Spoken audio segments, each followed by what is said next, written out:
Hello, everyone, and welcome back to one of these interview episodes of the SWW show. I'm Mike, and today with me, a special guest from one of the closer locations in a while. To get us started, do you mind introducing yourself and the game we're here to talk about? Hey, yeah, so sure thing. My name's Trevor. I do a couple different things in the indie game world. So I've got a YouTube channel called Shaped by Rain Studios, and that's mostly like game development education, specifically around like software engineering and like building software systems for video games. My background's in software development myself, but then I think the thing we're going to talk about mostly today is the passion project I've been working on, which is a precision platformer video game called the Path of Ren. Um, and yeah, I've been working on that for about 4 years, and it releases just this next month in April. So pretty excited about that.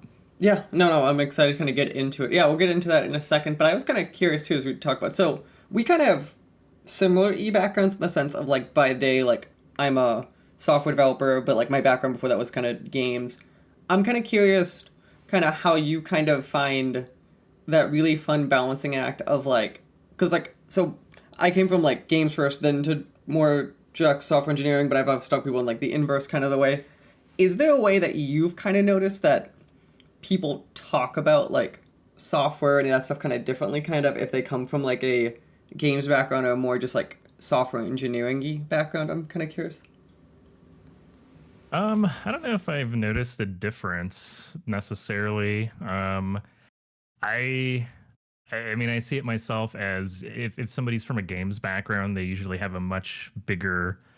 I don't know. They're usually a lot better at seeing like the big picture of things, and I think that's just because in game development, if you're doing software and game development, you have to kind of have that bigger picture on like what the art's doing and what the music is doing, and like you're kind of the one that's like tying all that stuff together.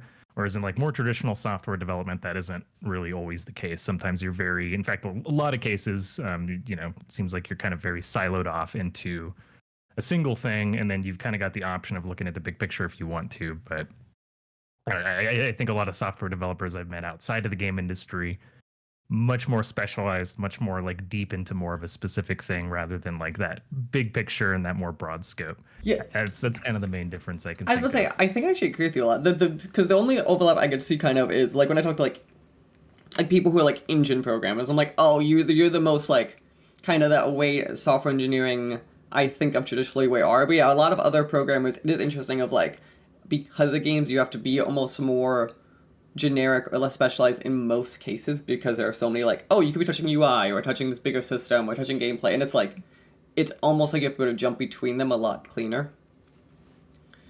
But that Yeah.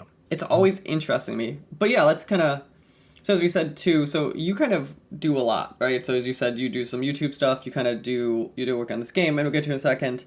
How do you kind of, when you're looking at the stuff that you want to get done, do you have like a fun balancing plate of like, okay, now this goal is my game of getting out, or kind of how do you kind of jump between the multitude of those projects?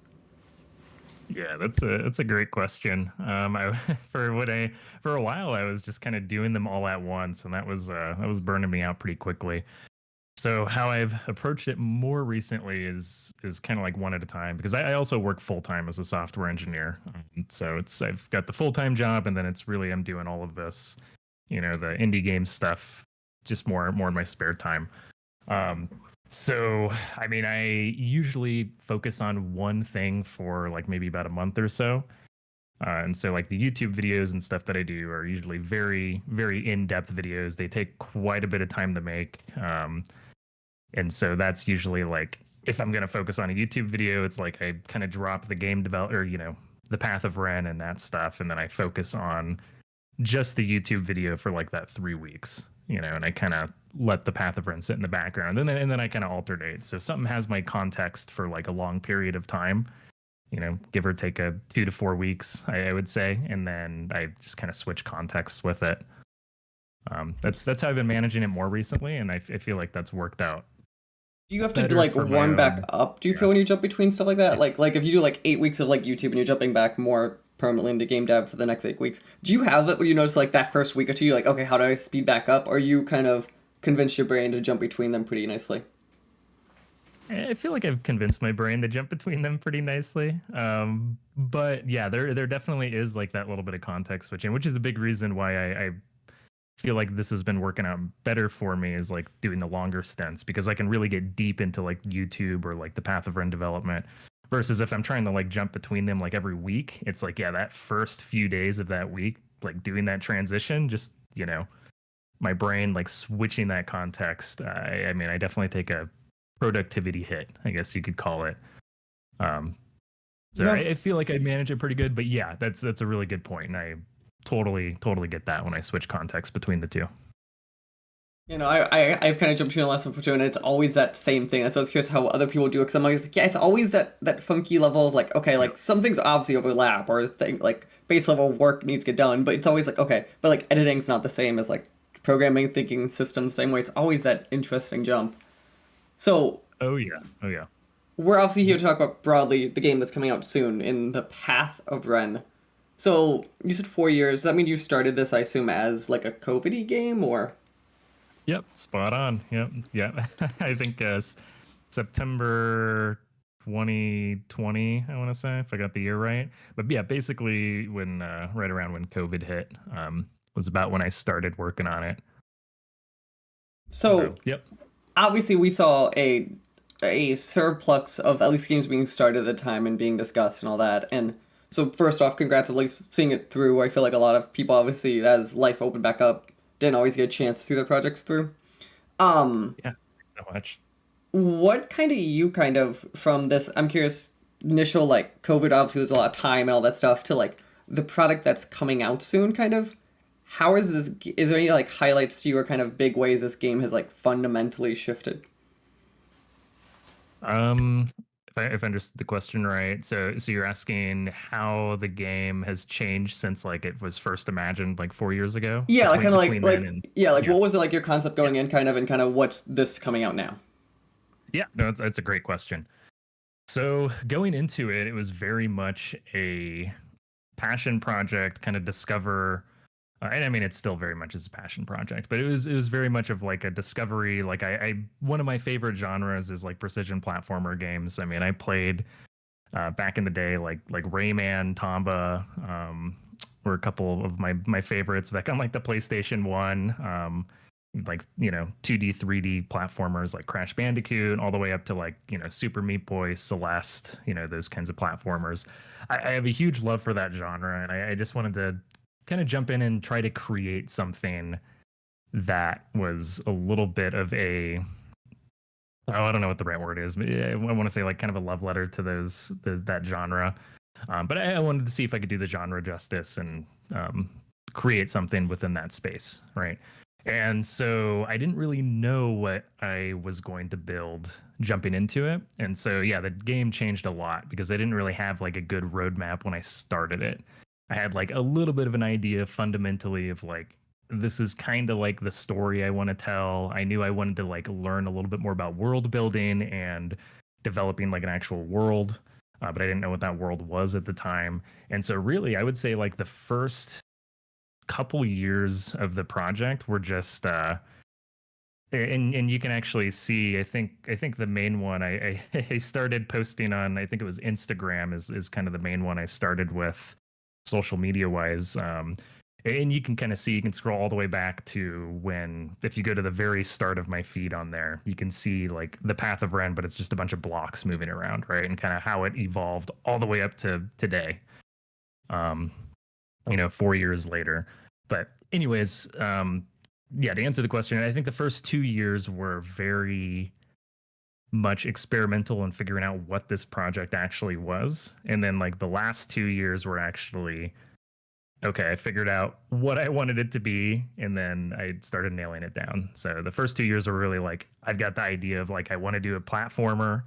I want to do a precision platformer. I'm trying to learn art because I'd never really done art before. Right, my background is always software engineering and like that kind of stuff. So like that's where a lot of my skills lied, and really wanted to learn the art side of things though. So I'm glad I went through and did that.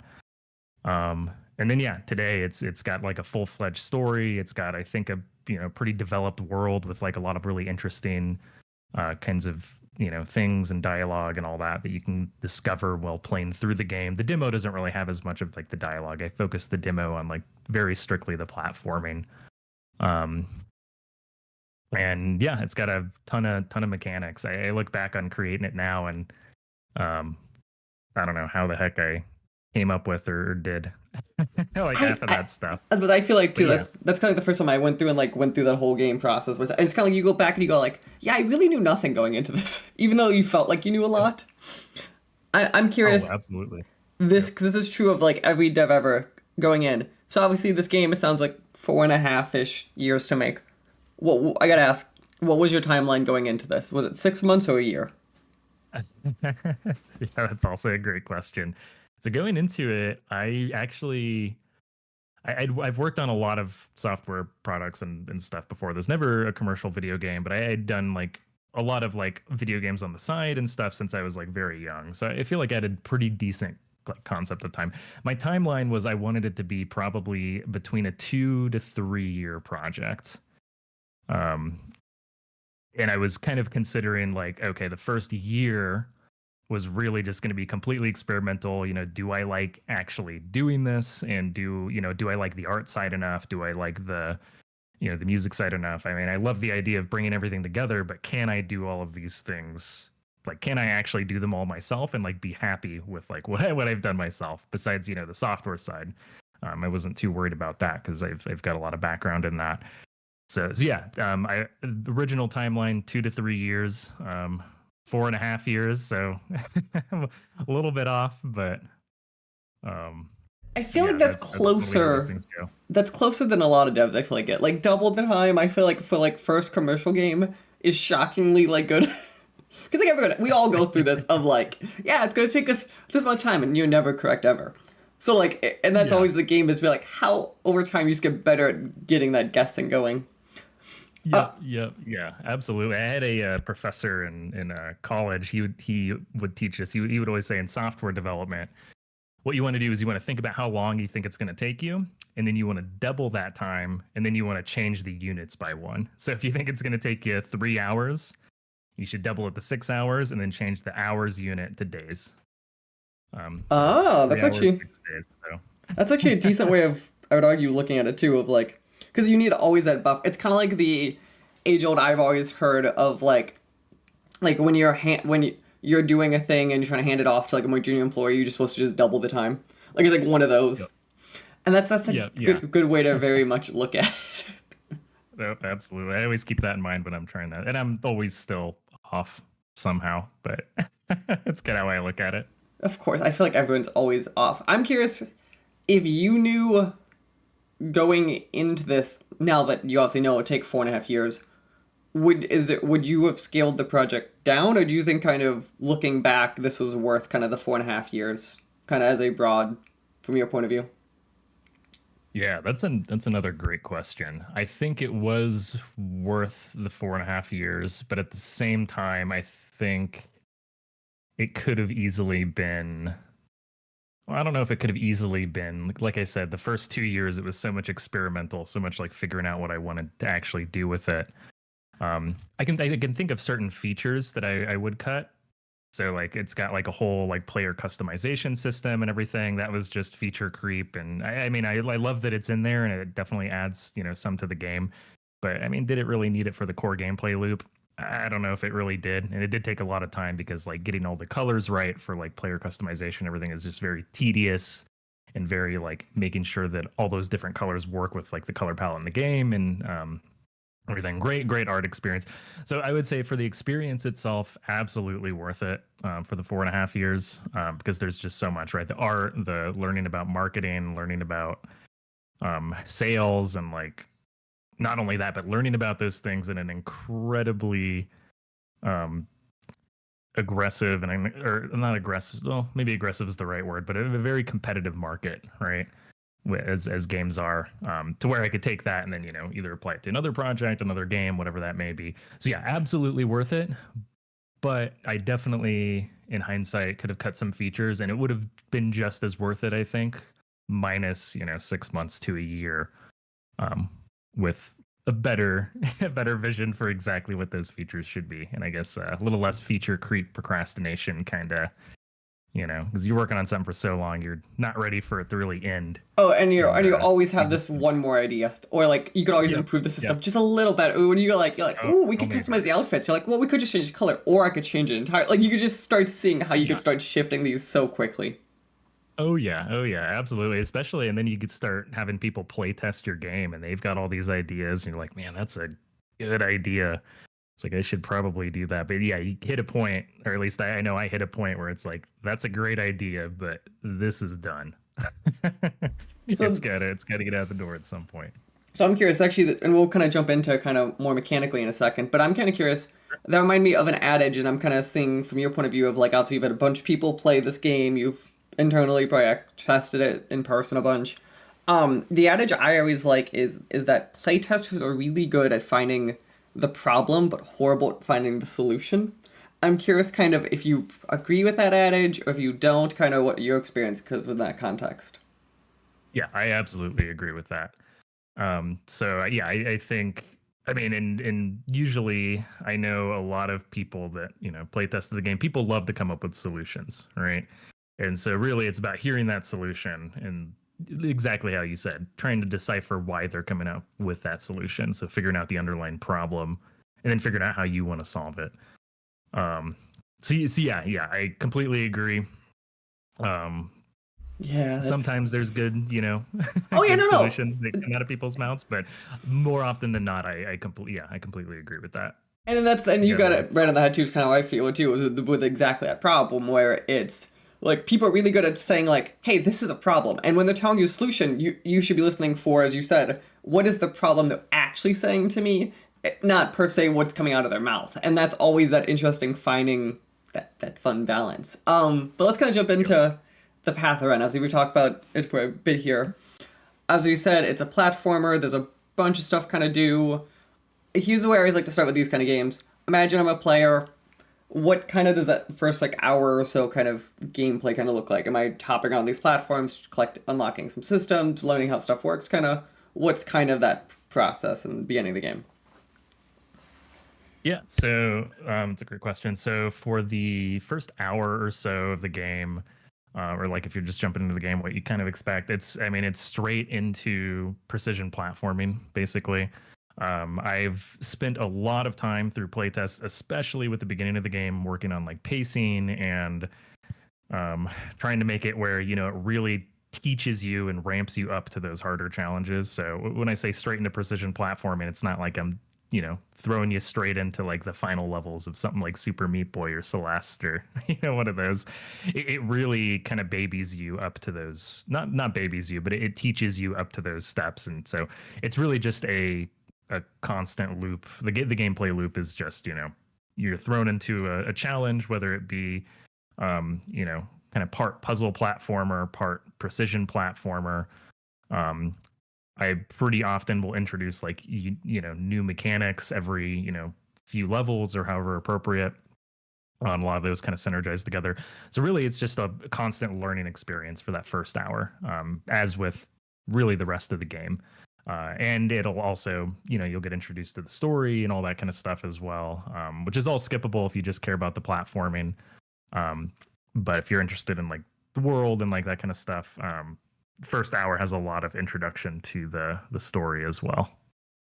Let's kind of jump into that a hair. Obviously, I assume you don't want to spoil everything, but but like, what is this world? Who do I play as? Kind of what's the story I'm walking into? Yeah. So the game starts off, and you are a boy just waking up in this strange world. You've only got a single memory, and that memory is of a white fox granting you a wish. And really, the game story is about going through this world and exploring through this world and trying to find out you know who you are, why you're there, and what you wished for, right? Because you remember you got a wish, but you don't remember what it was. And yeah, that's kind of the premise for the story. You meet some people along the way, and yeah, that's as far as I'll go with that, without spoiling anything. But No, yeah, that's the premise. that makes a lot of sense. So obviously, as you said, this is a pretty intense action platformer, obviously, as you said, not like per se the hardest in the sense of like end game of some of these other games comparison. I'm kind of curious though, with in mind. So obviously these games are very interesting in the sense of like they have a really strong fan base, but like objectively they're very hard games. Like Celeste, Super Meat Boy, are one of them. How did you kind of find that almost onboarding balance of obviously keeping the to the level of difficulty that you want it to be at, but like making sure you're not like alienating people, especially too early in this experience? Yeah, that's a lot of play testing. And when I say a lot of play testing, it's really just, small groups of friends that I have that, come over and, having somebody over and it's like, hey, sit down, play my game for a minute. And some of these people, that's like they've never played a precision platformer in their lives. So I got to take that into account. And then some of them, it's like, yeah, they've like 100%ed Binding of Isaac, Super Meat Boy, Celeste. Like they're gamers, right? And so it's really just sitting down and watching some of these people play it, and then kind of it's interesting because when I'm doing play tests, it's really like people always have a lot to say and they have have a lot of feedback and everything. But I mean, I get like 90% of the value just literally watching people play through and seeing where they're dying a bunch. Like, oh, they shouldn't really be. I mean, they, not that they shouldn't be dying in like a certain spot, but it's like, well, that's not really part of the challenge or like what I'm trying to teach in that moment. So maybe I should like try to get rid of that, part of the challenge where they're dying so they can focus on learning this mechanic. So really it's just like trial and error, like pure trial and error, play tests because, I mentioned play tests because myself, I think the whole game is, well, the whole game's not easy, but like I definitely think certain parts are more easy because obviously I made them. So I kind of know all the tricks to them. So putting that in front of somebody else, right? Just general thing with software and, in general. But Yeah, no, watching people is this it's funny for how valuable everyone screams it is still discountedly valuable because like the amount of like, yeah, I just need to watch how where you're struggling or oh, this menu is not obvious just from someone in 2 seconds that I would never see doing it myself 80,000 times. oh yeah. Oh, the menus, yeah. lots of learning lessons from that. Doing UI UX for a game is a lot harder than I thought it was going to be. So actually, now, so what is Path of Ren's game engine in the back? Is it a Unity? Is it? Yep, it's using Unity. So Yeah, did you Unity. experiencing? I'm assuming the Unity UI system for the first time. Did you have trouble like learning stuff like screen scaling and all that fun nonsense that you kind of have to go through the hard way with this stuff? Oh geez, I could talk about that for hours. I won't, but so I used the Pixel Perfect camera in Unity, and I don't know if you're familiar with that. Are you familiar with that by chance? I don't know if I know that one actually. Pixel Perfect, Okay. yeah. I wouldn't recommend it. Myself, it's a way that it will scale everything to where if you're doing pixel art, obviously it makes everything pixel perfect, like the name implies, but it doesn't work very well without like a lot of custom modifications with things like Cinemachine. Like they've got a Cinemachine plugin for it, um, which is like your camera for anyone that doesn't Yeah, know. for people who don't know, that's just the like artistic camera in Unity is probably the best way to tell. It's think of like you're a filmmaker, that's what you'd use kind of camera. Absolutely, yeah, right. And so if you want to make your, obviously if it's pixel perfect, that it interacts with your camera. Yeah, I don't know. There's just like so many like little issues with integrating it. Like they have integrations for it with everything, but there's so many issues, especially with the UI, which is kind of what I was getting towards. Is yeah, everything ends up being just a little bit different from any resources that you'll find online because you're using the pixel perfect camera. So you have to like when you're moving the camera, for example, you're going to get a bunch of screen jitter because it's trying to lock on the pixels. And so you have to have a little bit of custom code to say lock onto this pixel and like don't Do anything. don't move around and stuff.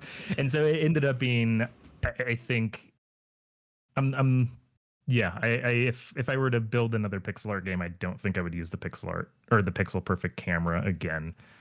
Which I know that was a little bit of a tangent from what you originally asked. What did you originally ask? Oh no, I totally get it. Sometimes you need those tangents. I think there is something though to be said, especially like as you are indie devs, you doing it. Like there is something to be said about like so obviously like in game dev we use these shortcuts quotes, right? So you maybe you're a little artist there, so maybe like a coding tool that helps you get most of the way there or whatever.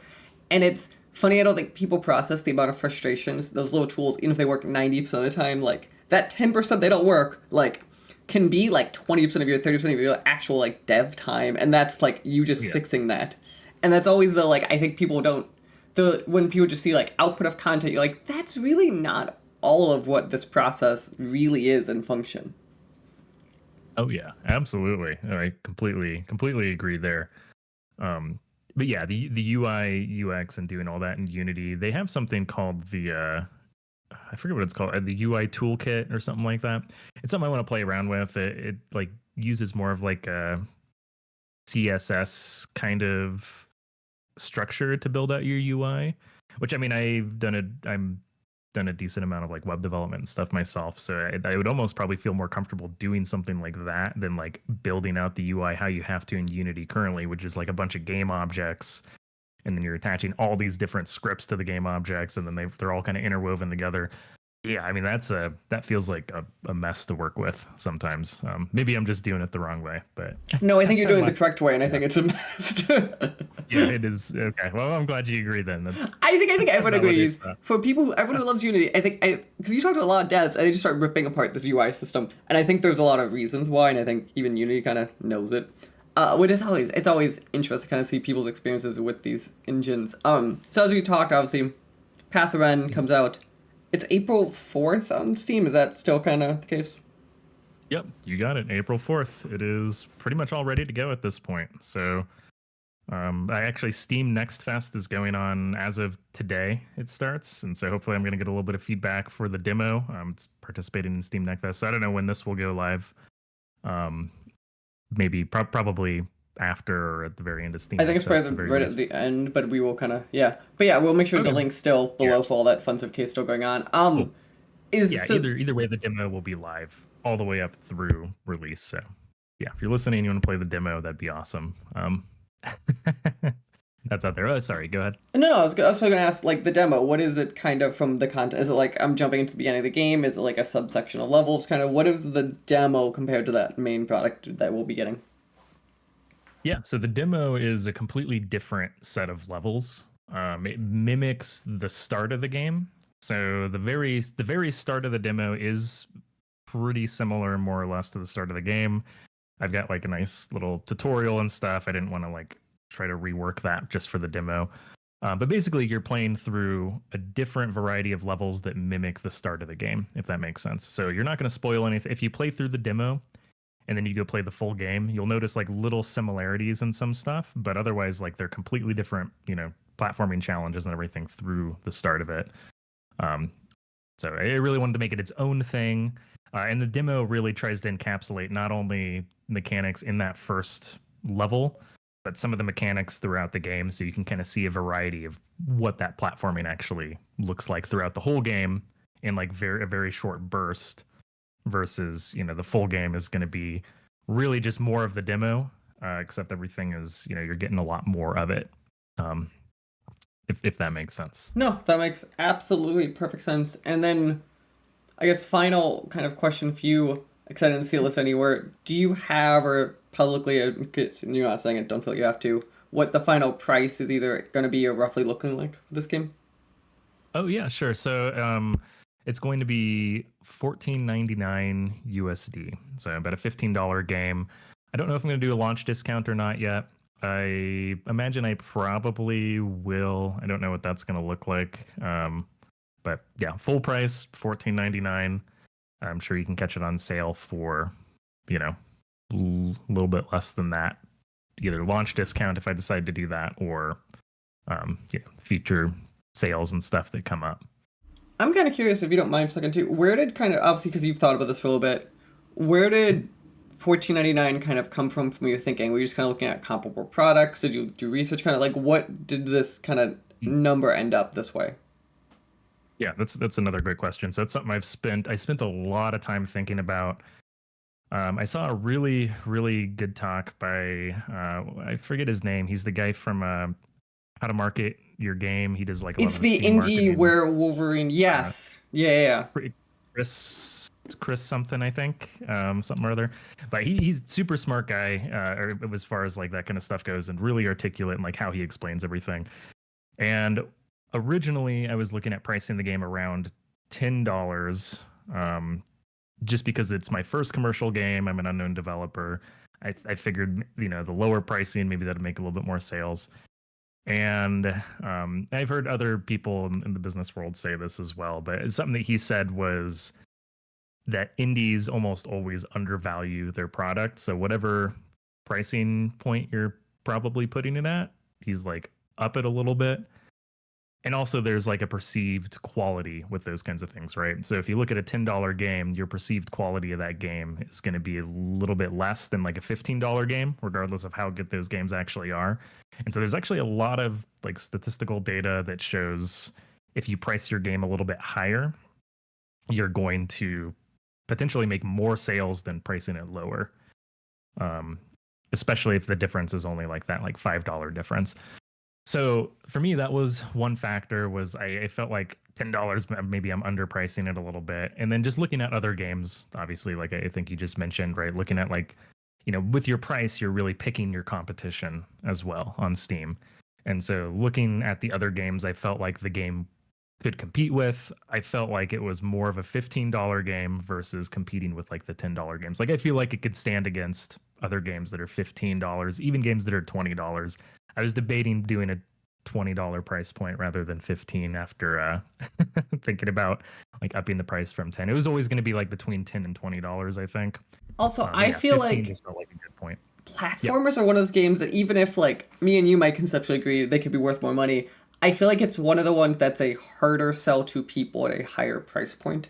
In the same way that like Agreed. let's be honest, like any pixel game, independent of the genre, it's just the way they've been marketed the last 10 years or whatever. Like, it's just hard to convince people that this is a full price product, even if accurately it is on back end like things.